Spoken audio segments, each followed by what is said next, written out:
stakeholders. Then, halfway through our visit, in the wee hours of Wednesday, December 10th, we witnessed the appalling show of force by government forces who turned riot police, bulldozers, and tear gas on the Майдан demonstrators as they sang hymns and prayed for peace. Ukrainians of all ages and backgrounds flooded to the Майдан to protect it. Secretary Kerry wasted no time in expressing the United States' disgust at this decision of the Ukrainian government, and by morning the riot police had been forced to retreat. Later that same day, I spent more than 2 hours with President Yanukovych. It was a tough conversation, but also a realistic one. I made absolutely clear to him on behalf of the United States that what happened December 10th, and more generally what has been happening in security terms, is absolutely impermissible in a European state, in a democratic state.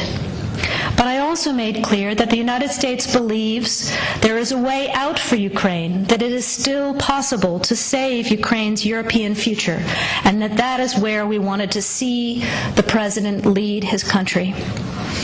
And that was going to require immediate steps to de-escalate the security situation and immediate political steps to end the crisis and get Ukraine back into a conversation with Europe and with the International Monetary Fund. As you all know, and as I'm sure you just heard from Anders and other colleagues, Ukraine's economy is in a dire state, having been in recession for more than a year and with less than 3 months' worth of foreign currency reserves in place. The reforms that the IMF insists on are necessary for the long-term economic health of the country. A new deal with the IMF would also send a positive signal to private markets and would increase foreign direct investment that is so urgently needed in Ukraine. Signing the association agreement with the EU would also put Ukraine on a path to strengthening the sort of stable and predictable business environment that investors require. There is no other path that would bring Ukraine back to long-term political stability and economic growth. We also commend the EU for leaving the door open on the association agreement and for continuing to work with the Ukrainian government on a way forward. The Ukrainian parliament has already passed some 18 separate pieces of required legislation in advance of the Eastern Partnership Summit in Vilnius. Although that was a missed opportunity, it would be a huge shame to see 5 years' worth of work and preparation go to waste if the AA is not signed in the near future. So it is time to finish the job. As Vice President Biden said in remarks last night, President Yanukovych has a choice.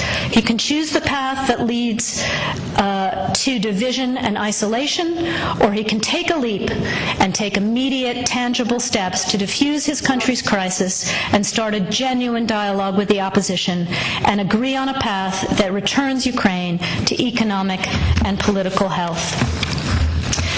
While these are challenging times in many ways, we also can't lose sight of the fact that this is a time for great optimism as well.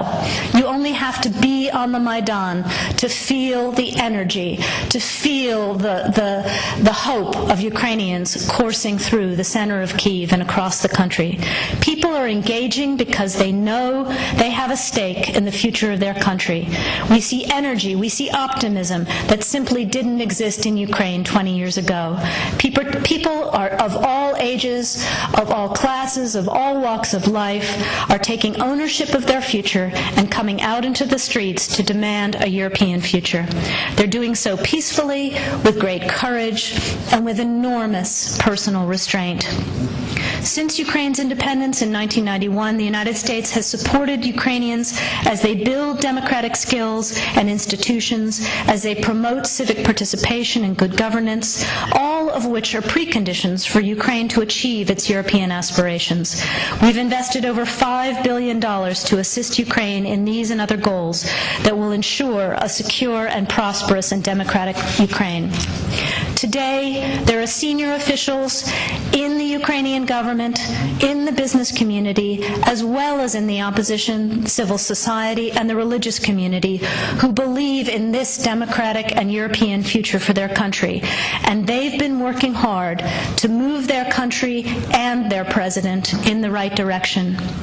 We urge the government, we urge the president to listen to these voices, to listen to the Ukrainian people, to listen to the Euromaidan, and take Ukraine forward.